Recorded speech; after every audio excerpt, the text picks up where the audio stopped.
Emotional hunger is a type of hunger that we're going to start to notice comes about when it's triggered from the environment. So something happened outside of me, or maybe something happened that triggered a memory that I had from the past that suddenly changed my state. Are you ready to bring your dream body and health into life, but just can't seem to keep the motivation going? And is it finally time to address the self sabotage and the unwanted eating behaviors, such as binge eating, emotional eating, and nighttime eating, that you know are getting in the way of your goals? Do you ever wonder what it would take for you to feel in control of your rituals so that you can stay consistent and see results? Welcome to this week's special Make Peace with Food Minisode on the Fall in Love with Fitness podcast, where you'll learn how to overcome unwanted eating behavior and other self-sabotaging habits by shifting your nervous system so that your body works with you instead of against you. I'm your host, Sherry Shaban, and with each episode, I am honored to be your coach and guide in the journey to make peace with food and find food and body freedom so that struggle with weight is a thing of the past. When you tune in every Thursday on the Fall in Love with Fitness podcast, you'll catch the latest conversation on unwanted eating behaviors and learn how to shift the nervous system, rewire the brain to new patterns, and end the food and body obsession so you finally feel relaxed and no longer confused around food. Now, before we begin, I want to quickly invite you to grab a free copy of my Food Freedom ebook that I have for you at makepeacewithfood.com.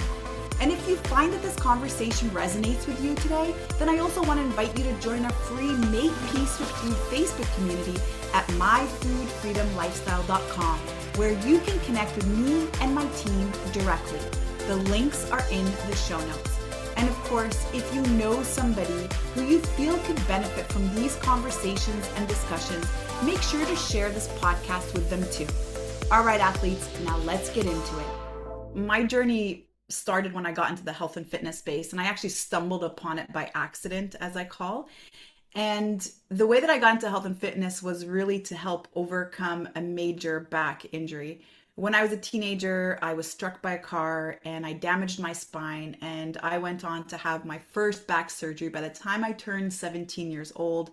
And during that time, I was in varsity sports and I was involved in basically any sort of activity that I can compete in, and usually coming out of it with an MVP or maybe even first or second place. And so I always identified myself as this athlete and tomboy and super competitive just in general nature. And so after the car accident and after I had my first back surgery, I was told that I was never allowed to play sports again. And I listened to this advice for years and only found myself actually engaging in a very different environment, in a very different social environment where generally our parents tell us not to do these habits, but I found myself doing them and they didn't align with who I was. And so I kind of woke up one day, Marissa, just unable to recognize myself. Who is this person? Like, what have I become? I can't even believe some of the things that I'm doing. And I've always envisioned myself very active and really just using my physical body to do the things that I enjoy. And so it was at that moment that I actually decided to go back to the gym and to start to work on my body. Even though it was against doctor's orders, I was told not to ever play sports again, and was actually resorting to daily pain medication to be able to manage my back pain. And even at that point, I was actually doing a master's degree in chemistry. And so this was a very foreign concept to me, just to be in that gym space. And so I signed up at the local gym. I kept showing up day in, day out, stayed consistent. And what I found was after a few months, my back pain was almost gone. I was actually able to get off pain medication. I ended up buying a treadmill and I started running 5 minutes at a time until eventually I was able to run for a full hour outdoors. And then that just led really to this avalanche effect where I decided to drop out of my chemistry degree and go back to school and study everything I possibly could about the human body. And so I got into exercise science, started a brand new bachelor's degree. My parents were freaking out. And then eventually went on to become a certified athletic therapist and become an osteopath. And then, of course, along this journey, I had to study nutrition because I needed to be able to support my clients with the right way to eat. And so even though initially my goal to even enter the space was to focus on overcoming major pain, and it wasn't focused on needing to release weight, I actually found myself becoming very, very confused about nutrition and about rules and about diets in general. And so when I first started the journey, it was calorie counting because that's what everybody was doing and you were supposed to count calories. And so I jumped on that bandwagon. And then all of a sudden I heard about low fat diets because fats were very bad for us. And so then I took out all fats from my diets. But then it got super confusing because this guy named Atkins was now saying fats are really, really good and carbs are very bad. And so I'm like, yes, okay, I'm behind that. And then I opened a CrossFit gym and then got into the paleo world. And since I heard we're supposed to be eating like a caveman, I started doing that. And then that became keto. And then that became zone. And then that became vegan diet. And it brought a lot of confusion. And so I started to notice that I was secretly struggling with this obsession with food. And who actually called me out on this was my brother. It's like, Sherry, do you notice that you're always thinking about food? You're always talking about food. You're always thinking about what you're going to eat next. You're always talking about what you just ate. And it's this constant, constant dialogue in your mind. And I couldn't help but realize that he was right. And so, what I had done because of all this confusion is I had created a lot of anxiety and fear and stress around food. I was very fearful to eat certain things, or I was very doubtful to eat certain things. And a lot of my self value was actually placed on these foods that I ate, especially because I was a coach and I was supporting people with their health, either through treatment or through actual nutrition and movement. And so, I started discovering that I was secretly struggling with a disordered relationship with food. And what that looked like, Marissa, was being super clean Monday to Friday, being organized with my meal plan and following all the rules of that week, by the way. And then on the weekends, that's where I noticed that I now was tending to drive to another grocery store far away from my gym, making sure my members would not see me to purchase all the snack foods that we don't eat because they're not good for us. And then finding myself feeling so out of control around these foods. And so on my journey to try to gain control over my relationship with food and my behavior, it started to dawn on me. Those who are struggling with their weight the longest, those who have tried almost everything under the sun, they haven't failed because they're not trying hard enough. It's not because they don't want it bad enough. It's not because they're not disciplined or motivated enough. It's really because they've actually triggered their nervous system to be completely fearful around food.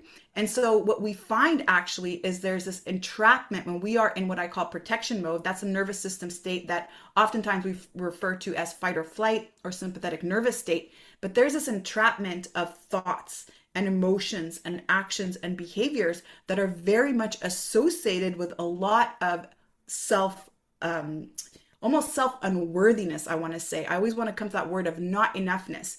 And so when we understand that that's the pattern that's actually driving the behavior, and we can learn to create awareness around it, almost observing it as a movie that's playing, that's where we can start to interrupt that pattern.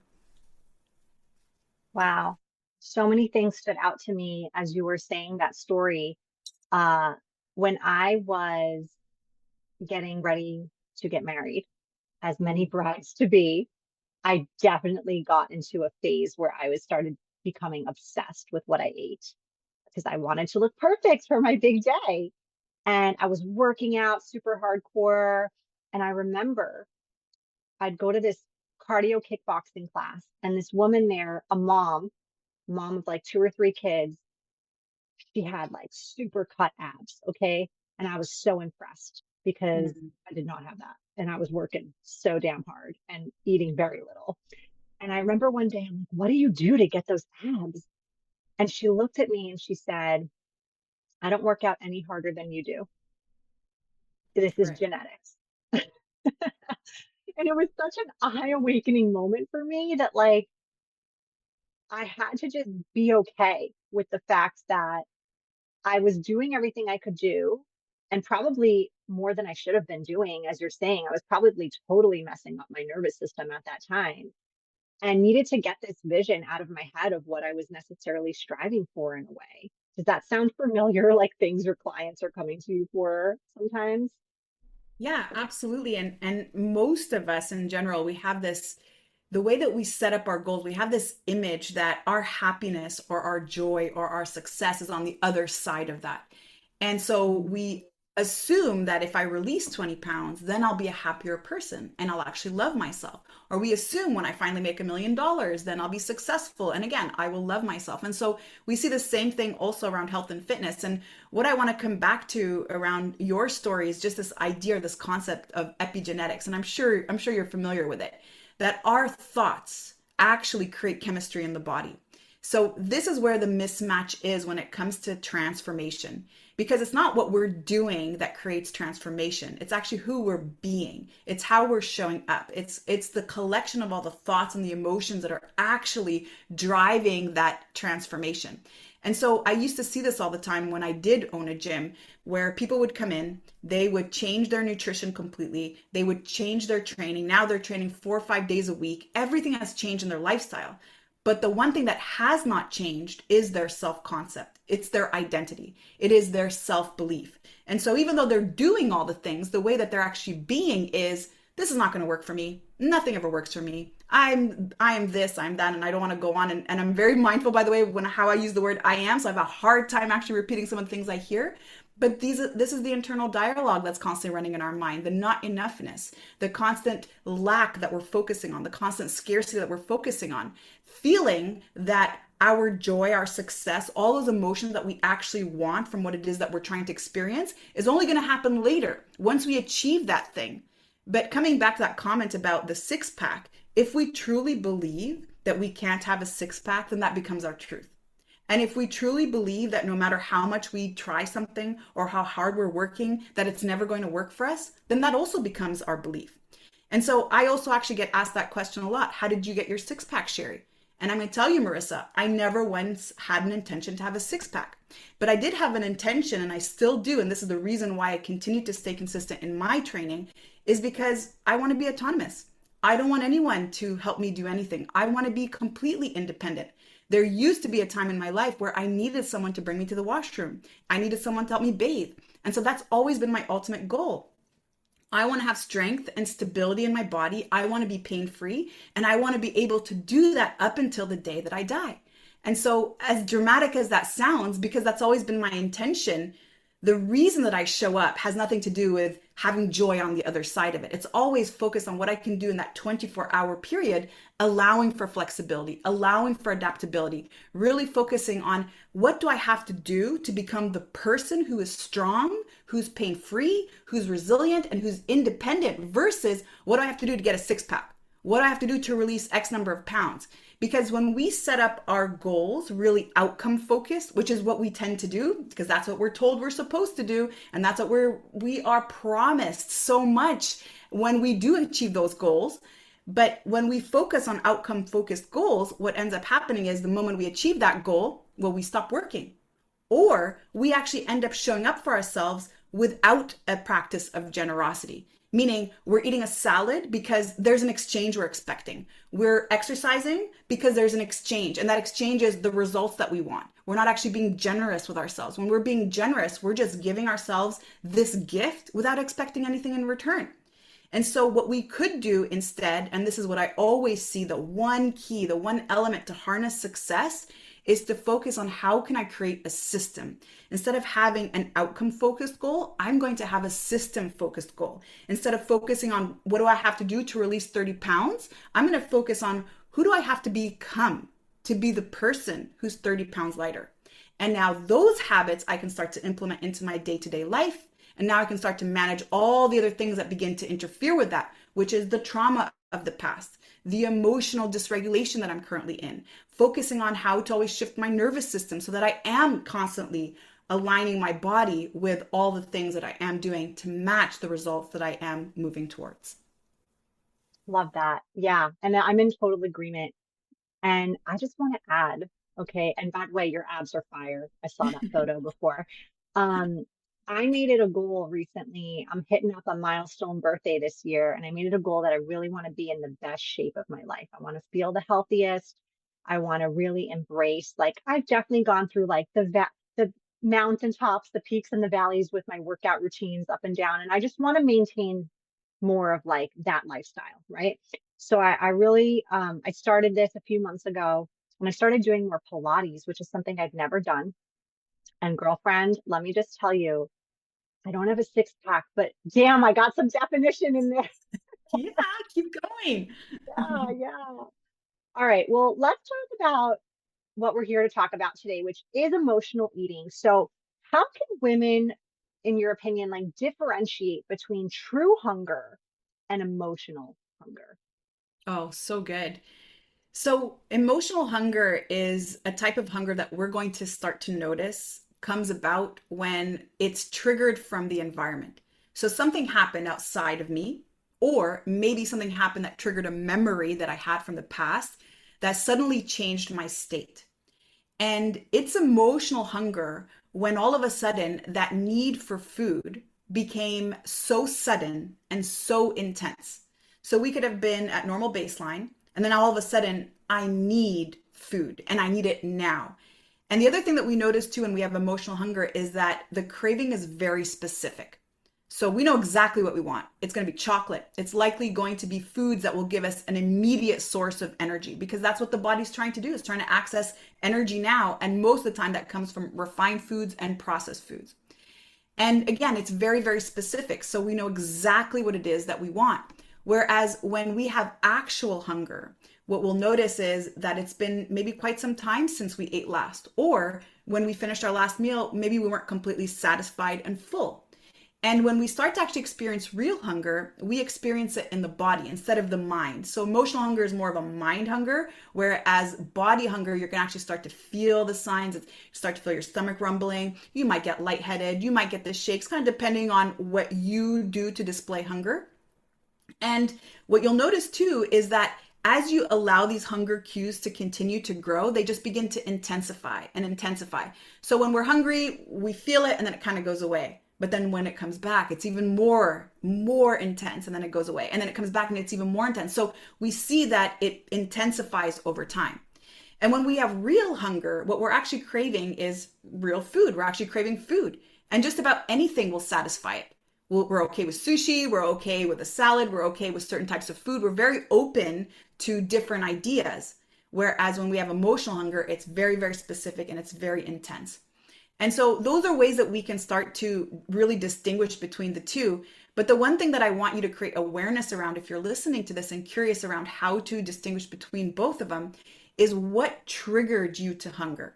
Was it the fact that you haven't eaten in a while, or was it the fact that you got some bad news, or you just finished hanging out with somebody who maybe always makes you feel a certain way? So begin to actually notice what your environmental factors are and how then all of a sudden this need for food becomes so intense and becomes so urgent and very, very specific.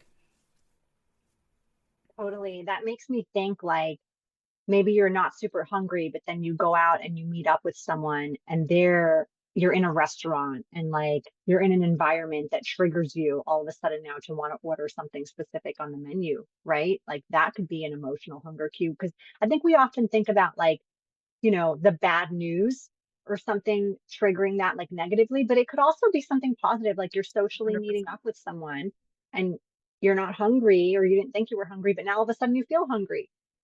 Right. Yeah, and not to add so many labels, and so we could look at that as maybe compulsive overeating.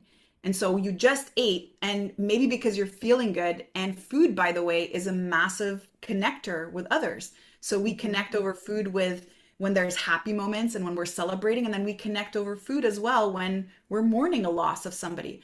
And so sometimes it's also just habituated. And so you'll notice that when you're with certain people, you'll tend to behave a certain way. It could also be habituated in the evening. Maybe you have an association with TV, 8 p.m., couch, and snacks, which a lot of people have.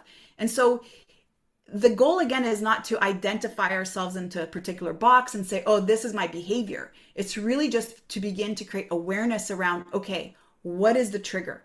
The trigger could be a food. The trigger could actually be the fact that every time I eat sugar or every time I have a cookie or a dessert, all of a sudden I feel out of control. If I eat other foods, then I'm okay. And so you'll have to start to identify that. And what's really important to state too is that there's no set rules. It's really a practice of self discovery. It's a practice of understanding how you've linked food with some of the things that you're feeling. Because on a very primitive level, food for us equals safety. And this is what the nervous system offers us. And so anytime we're feeling unsafe in the environment and we trigger protection mode, or we trigger that sympathetic nervous response, what we're also triggering is that natural inclination to survive. And that means preparing for a famine. And when we prepare for a famine, the body does a couple things. First, it slows down our metabolism, and it makes sure that it's not going to just waste any energy. So it's going to conserve energy. And the energy that it's trying to conserve is our fat stores. Actually, fat tissue itself is very, very precious to the body. It'll be the last tissue that it gives up. In fact, our body will give up lean body mass, muscle tissue, before it gives up our fat tissue, because we need fat for so many important and valuable functions in the body. And so the body slows down the metabolism, and then it increases cravings, again, for those foods that we were referring to, foods that can offer immediate energy. And so when we tend to have those food available, what we'll also notice is that we have a binge response. And this, again, is actually a natural mechanism. We feel that binging is something wrong with us, but it's not actually something wrong with us. We all have the capacity to binge, because we all have to be able to prepare for a famine. And should there be an access to food, we have to be able to feast, meaning we have to be able to eat without limits.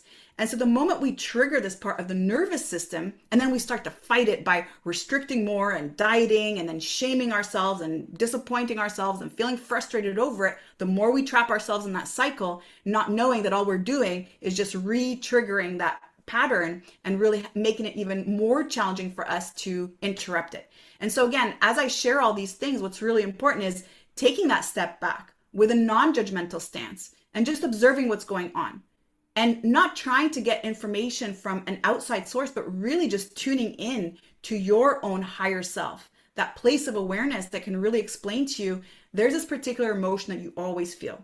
You felt it likely at a particular time in your life where you needed to shut it down, where you weren't able to cope with it. And so you did a great job creating a coping mechanism. But now that coping mechanism, it's harming us. It's no longer serving us. So now let's get curious around that. What can I do to maybe pay attention to that emotion, to really address that experience that I had and allow it to pass through me so that I can become more emotionally regulated? And do you feel like the best way to do that is to be keeping some sort of food journal or diary to be able to document this? Because I think we can notice that awareness a lot in the moment, but then the brain gets cluttered with so many other things that we may not remember it as an important memory down the Mm-hmm. line. Mm-hmm. Yeah, and that is actually a very powerful tool. However, what's really important is the intention behind that tool. A lot of us associate a food diary or a journal with counting calories or judging ourselves for how much we ate. And so now the intention must be different. And this can become one of your most powerful tools of awareness, again, if you approach it with a sense of curiosity. So as I begin a food journal, my goal is not to judge myself for how much I'm eating or what I'm eating. My goal is just to start to link certain experiences, certain emotions with my behavior. And then maybe even introduce that hunger scale that we were talking about. And so that hunger scale allows us to really understand what's going on in the body, really tune into our body's appetite control mechanism. And so I have a hunger scale that I introduced that I also use with my clients. And we have a 0, which is our baseline. That's neutral. That's I'm not hungry. I'm not full. I'm kind of just hovering and not really thinking about food. And then our -10 is our hunger level. So -10 is I am so hungry. I'm going to kill someone. I better get food yesterday. And then the +10 is I'm so full. I need to unbutton my pants. I cannot even breathe. And so what you'll notice actually is that if you start to keep this journal and then start to become aware of where you are on that hunger scale when you had that meal, you can now start to manipulate where and when the best time to eat is. So I tend to notice for me that if I eat when I'm at a hunger of -8, -9, -10, I will likely overeat. And I actually will likely have a hard time finding satisfaction because I've just been so hungry for so long. And if I tend to eat where I'm a +9 or +10, I feel miserable. I feel so heavy in my body. I feel lethargic. I don't really feel like doing much. And so similarly, if I eat up until I'm maybe a +3 on the hunger scale, I'm going to have cravings later. I'm still going to want to seek out food. And so this can, again, be a very powerful tool for awareness. But if you want to really interrupt this pattern, you cannot approach it with judgment. The more you judge, the more that voice in the head is constantly telling you that what you're doing is not enough and constantly shaming you through this, the more you're locked into the cycle. And so it really does require compassion and self love and curiosity. Love that. Thank you so much. All right, let's talk about hormones now and how they play a part in our potential emotional eating. So good. So I'm actually going to talk about two hormones. There's actually many hormones that we can talk about, but we would need a good 4 or 5 hours, Marissa. And I know we're short on time. But what's super interesting around addressing hormones really is that it's not just going to be through the foods that we consume. It's really going to be through managing our nervous system state as well as making sure that we're getting restful sleep. And so the hormones that I actually want to discuss is first and foremost cortisol, which we don't oftentimes think about is helping us to increase weight or helping us rather to conserve energy because that's really what's happening on that primitive level. And so when we stimulate protection mode, fight or flight or sympathetic response, that is the hormone that's released alongside with adrenaline. And adrenaline helps us really get that superpower feeling where we're suddenly feeling like we could take on the world, we're ready to charge. So it helps us take action. But cortisol helps us access energy quickly. And that's also what's responsible for all those sugar cravings. And so when we don't manage our stress, AKA our nervous system, when we're not constantly tuning in, checking in where we are, then that could end up becoming an issue. Now, I also want to say that cortisol is not a bad hormone. We're not trying to demonize it. Thank goodness for cortisol because it's doing its job and it's helping us survive. It does, though, become an issue where now it's chronic. Now I'm constantly in a form of stress. I finished tax season, then right away I launched a project, then right away I signed up for a race, and then right away my mother was in the hospital, then right away. And so it's like boom, boom, boom, boom, boom, one after the other. And we never gave ourselves that opportunity to come back down to center. And so that's an important hormone to manage and also relies on restful sleep. Now, restful sleep is also really important because when we get restful sleep, which is very different than getting a certain number of hours of sleep, so we could get 8 hours of sleep, but still wake up unrested due to different reasons. But when we get restful sleep, we're now able to balance all these hormones. And more importantly, we're able to balance our circadian rhythm, which also is now impacting all of our other hormones, including growth hormone, including insulin and cortisol. Cortisol is generally high in the morning naturally. Insulin is more low in the evening. So we have insulin resistance in the evening. But when we're able to match our bodies and our sleep cycle with a circadian rhythm, we're now able to actually balance all the other hormones. And so two hormones that are important to talk about, these are the appetite control hormones, are ghrelin and leptin. And ghrelin and leptin are hormones that tell us that we should eat. So they're released when there's hunger. So ghrelin is released from the stomach when we're hungry. Leptin tells us we're full and we're satisfied, and that's released from the fat cells.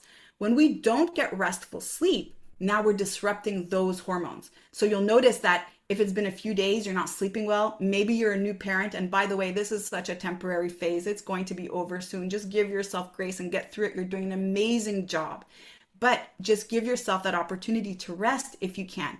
And you'll notice that if you've had several days with disrupted sleep, you'll have more cravings the next day. Notice what happens in the middle of the afternoon. You have sugar cravings.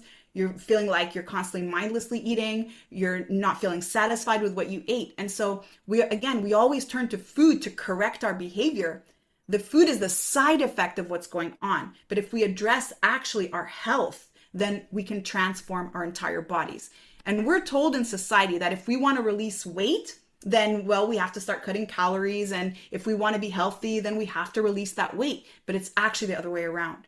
If we want to release weight, we actually have to be healthy first. And that really is about focusing on our internal environment, on our inner environment, because our physical body is a direct reflection of whatever is going on inside. Again, it's not what's happening with the outside world. It's not the exercise, not the food that we're eating. It's really what's going on inside, because that is impacting hormones. That's impacting the production of certain chemical reactions in the body. And more importantly, it's driving our behavior. So true. I feel like oftentimes we're just putting a band-aid on something, but we're not getting to the root cause. So I love that you said that. All right, final question before we move on to our lightning round here. What is one small step that you would advise our listeners to take today when it comes to managing the hormones, the emotional eating, if they just really want to take one small action step into getting started here? The simplest and the most challenging, though, thing to do, I would say, is to harness self compassion and self love. If we're able to do that, just that one thing, it's going to change how we show up for ourselves. It's going to change even why we want to show up for ourselves.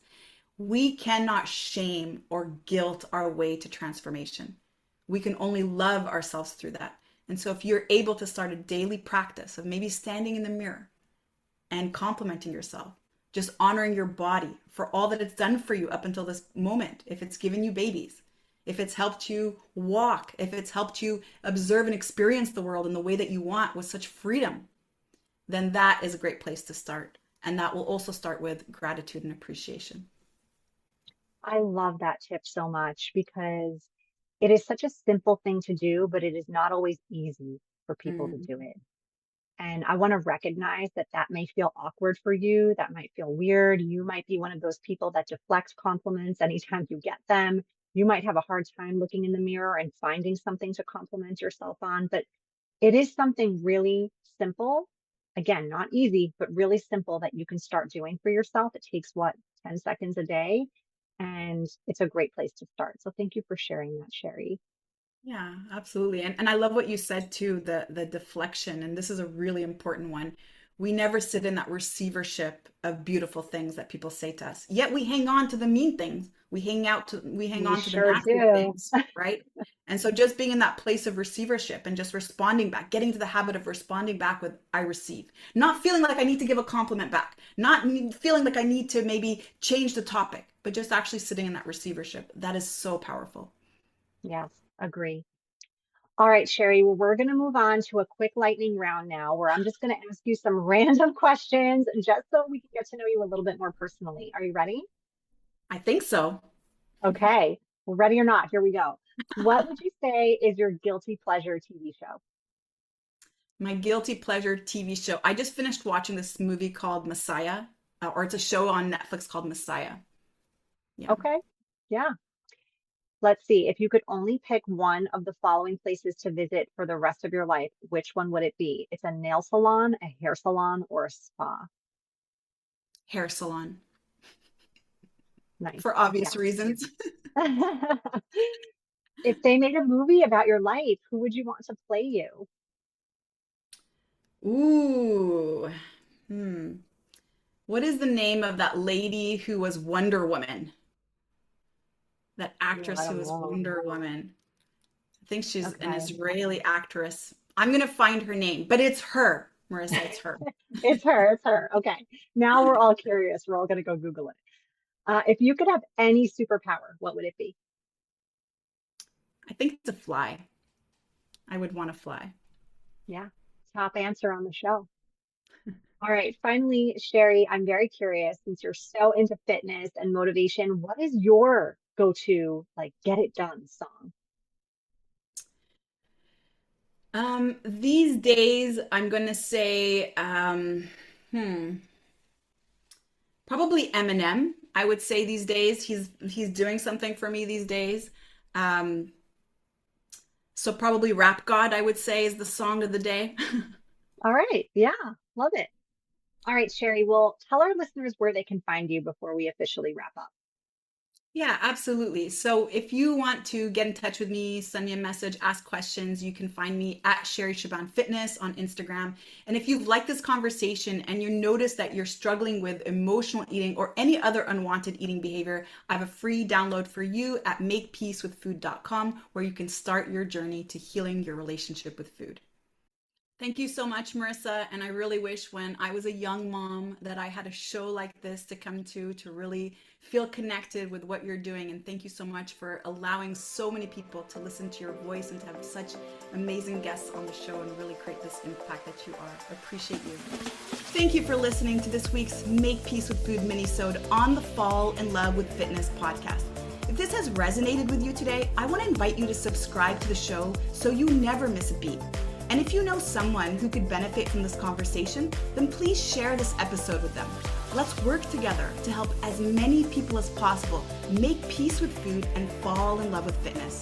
And by the way, I need to mention that if you rate and review this podcast on iTunes and send over the screenshot to Sherry at sherryshaban.com, you'll receive a $500 voucher to join me at one of my upcoming retreats or to use it in our Make Peace with Food coaching program.